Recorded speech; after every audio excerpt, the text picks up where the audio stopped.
Guys, good morning wherever you are.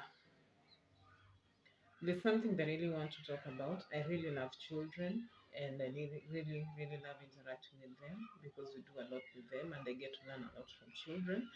And also, get to some of them get to share their experiences with me. So in apart from playing, dancing, singing and doing all sorts of things, I'm also a problem solver. I solve cases.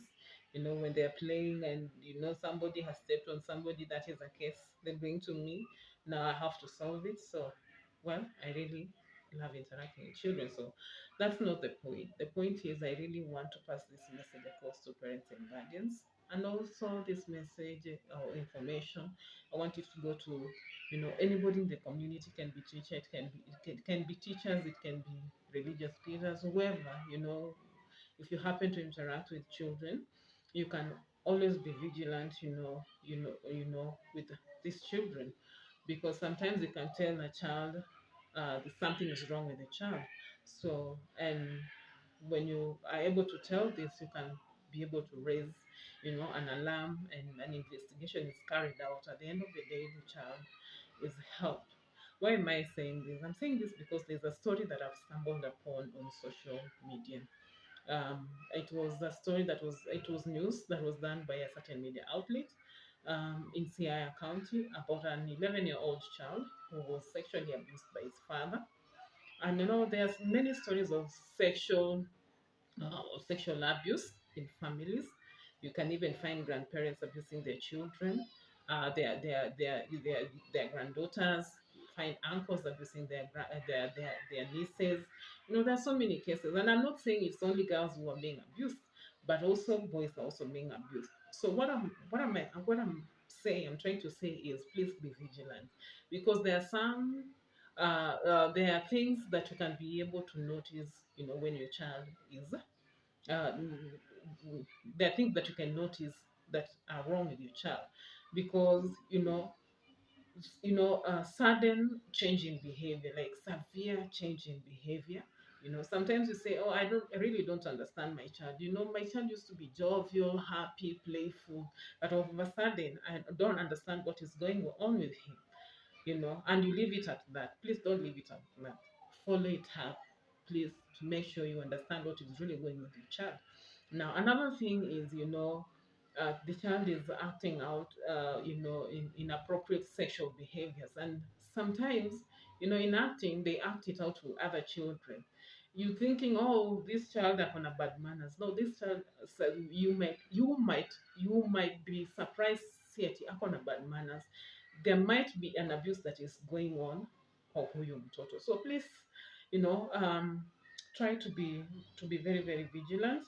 And another thing I also want to say is sometimes mtoto anakwambia I have headache, ako na abdominal pain, yani ako tu na physical complaints, but the thing that you only do is, unajua sasa kawaida sisi tunapeana, we've become doctors in our own houses, tunatoa dawa tunawapatia watoto. Please, jaribu, in as much as sometimes unaweza patia mtoto dawa and the headache does not go, kumbe behind the scenes the child is being sexually abused. Now, you need to not and need these things kabla it goes further, because at the end of the day, when this child grows up and grow up a very traumatized child.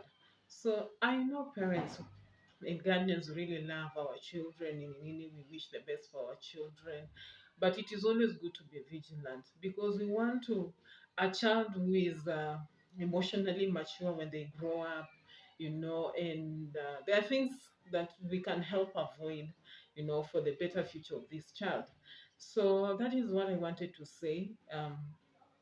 The information I wanted to pass across. In as much as hata kama mtoto si wako and you've been interacting with this child and you've noticed there's some changes, please raise it with the parents, for so that something can be done.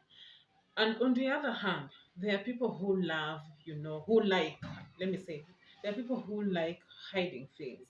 There's something that is going on in your home, but you don't want to come out because of shame.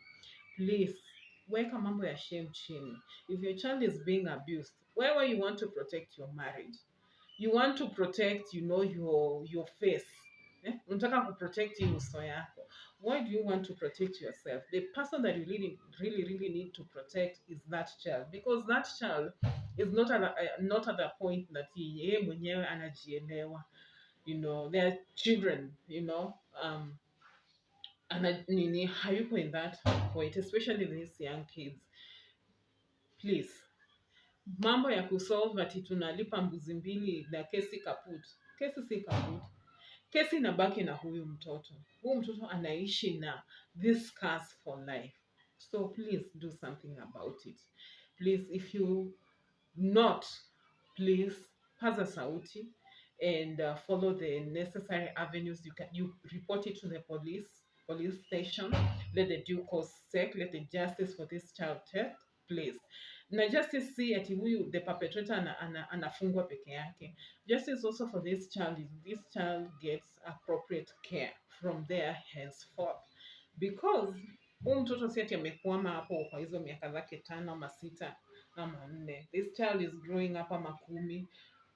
The child is growing up, and these things, children end up carrying these these things into adulthood.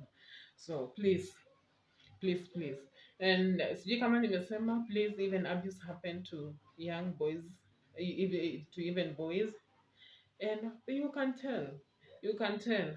I really understand, parents, you really have a lot in your hands, but please let us be vigilant. So if we notice there's something wrong with our child, phone it up to know exactly what is really going on. I've just given you just a little bit. Kuna wengine you can also add, please.